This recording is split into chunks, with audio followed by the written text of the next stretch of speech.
Halo adik-adik, perkenalkan nama lengkap saya Marcelina Ina Meme, biasa dipanggil Marni. Saya mengampu mata pelajaran Sejarah Indonesia. Nah, adik-adik, jadi hari ini kita akan belajar tentang sejarah Islam, yaitu Kerajaan Semenanjung Malaka. Sebelum kita masuk ke masuknya Islam di Kerajaan Malaka, Ibu ingin menjelaskan sedikit tentang letak keadaan geografis dari Kerajaan Malaka. Nah, jadi adik-adik, Malaka terletak di pantai barat Semenanjung Malaysia dengan luas wilayahnya 1657 km persegi, panjang dari utara ke selatan 40 km persegi, dan dari timur ke barat 69 km persegi. Malaka juga merupakan selat terpanjang di dunia yang merupakan jalur pelayaran dan perdagangan internasional.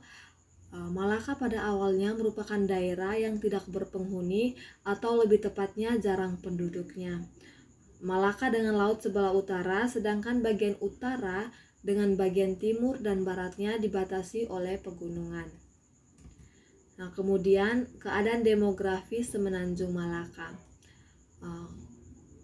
Semenanjung Malaka telah menjadi pelabuhan dagang internasional yang disinggahi oleh banyak pedagang asing dari berbagai wilayah. Nah, tidak dipimpin raja, namun hanya dipimpin seorang pemimpin daerah. Kemudian para penduduk hidup dengan mata pencaharian di laut atau sebagai nelayan, dengan para pejabat tinggi disebut kulang kaya, dan untuk orang kaya disebut nakoda. Semenanjung Malaka sendiri, masyarakat Semenanjung Malaka menulis dengan menggunakan aksara India. Lanjut, Kerajaan Malaka memeluk kepercayaan Islam sehingga disebut juga dengan Kesultanan Malaka. Nah, pusat pemerintahan Kesultanan Malaka berada di Malaka yang saat ini menjadi wilayah dari negara Malaysia. Kemudian adik-adik kita masuk ke topik pembahasan berikut, yaitu sejarah Kerajaan Semenanjung Malaka. Nah, jadi Kerajaan Malaka didirikan oleh Raja Parameswara dari tahun 1390 sampai 1413. Parameswara sendiri merupakan seorang pangeran Hindu keturunan Palembang. Nah, Kerajaan Malaka merupakan kerajaan Islam kedua di Indonesia, di Asia Tenggara. Kerajaan ini cepat berkembang, bahkan mengambil alih pelayaran dan perdagangan dari Kerajaan Samudra Pasai.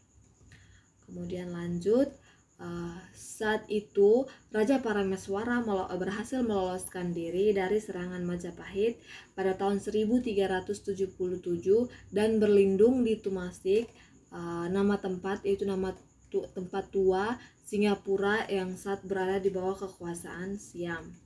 Nah, pada sekitar tahun 1400-an, Malaka masih merupakan kampung kecil yang penduduknya terdiri dari bajak laut dan penangkap ikan. Nah, kemudian bagaimana masuknya Islam ke Semenanjung Malaka? Nah, jadi adik-adik, penyebaran agama Islam di Malaka terjadi pada tahun 1414 Masehi. Ketika itu Sultan Parameswara menikahi putri Sultan Pasai.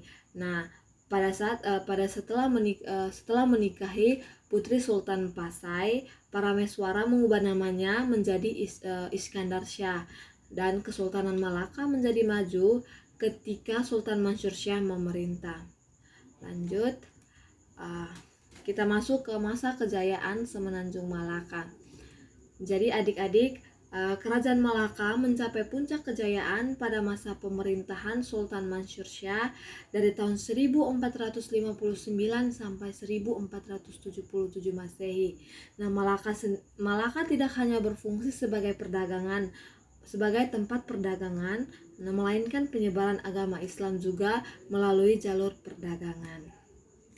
Yang berikut kita lihat tentang kehidupan politik, ekonomi, dan sosial budaya yang berada di Kerajaan Semenanjung Malaka.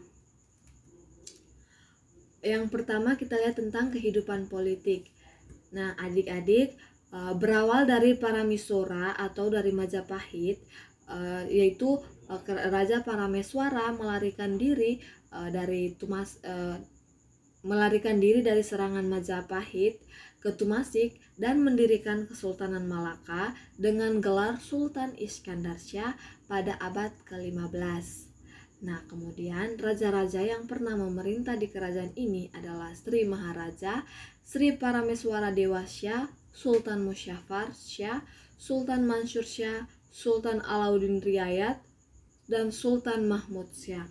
Nah, kerajaan ini sempat mengalami masa keemasan, yaitu pada masa pemerintahan Sultan Mansur Shah.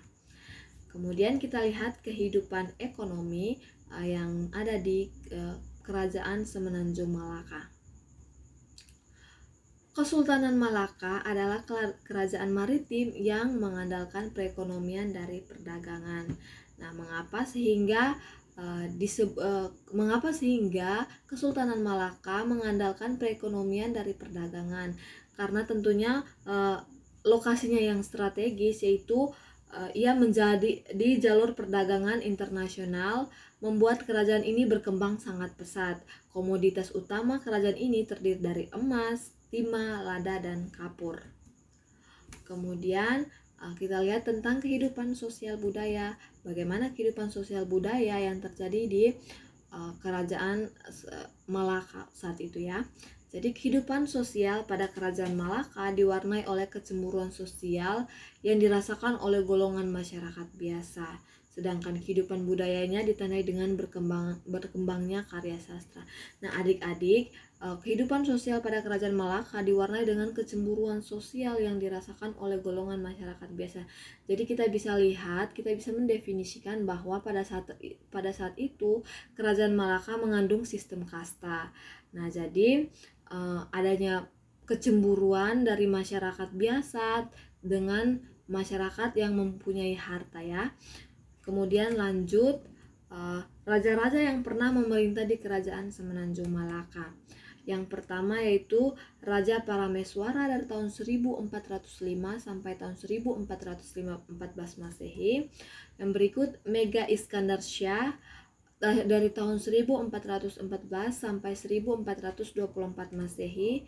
Yang berikut Sultan Muhammad Shah dari tahun 1424 sampai 1444 Masehi. Yang berikut Sri Parameswara Dewa Shah dari tahun 1414 sampai 1415 Masehi. Yang berikut Sultan Muzaffar Shah dari tahun 1446 sampai 1459 Masehi. Yang berikut Sultan Mansur Shah dari tahun 1459 sampai 1477 Masehi.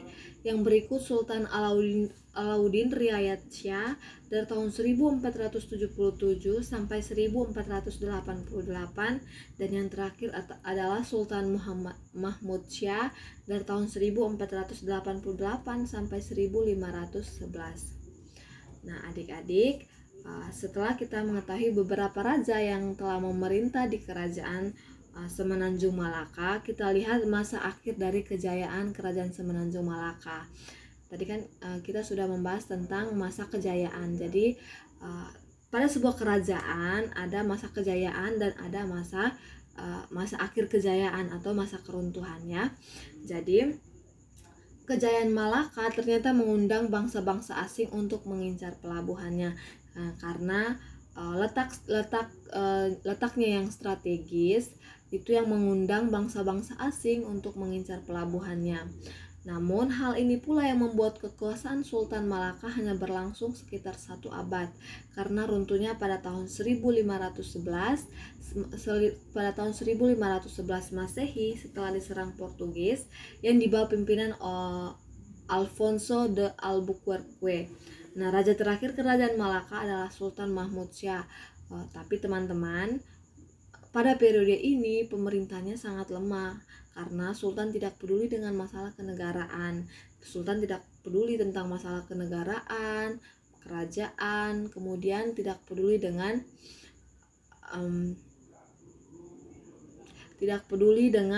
setelah runtuhnya kerajaan Malaka, kemudian muncullah kerajaan Aceh yang kemudian mengambil alih peran perdagangan di Malaka. Nah, adik-adik, sekian materi kita pada hari ini. Ibu ingatkan kembali bahwa minggu depan kita akan belajar tentang materi tentang Kerajaan Aceh. Karena hari ini kita sudah belajar tentang Kerajaan Malaka, minggu depan kita akan belajar tentang Kerajaan Aceh. Mohon dipersiapkan baik-baik. Belajar juga materi yang hari ini Ibu berikan, kemudian minggu depan Ibu akan bertanya. Terima kasih, selamat sampai jumpa.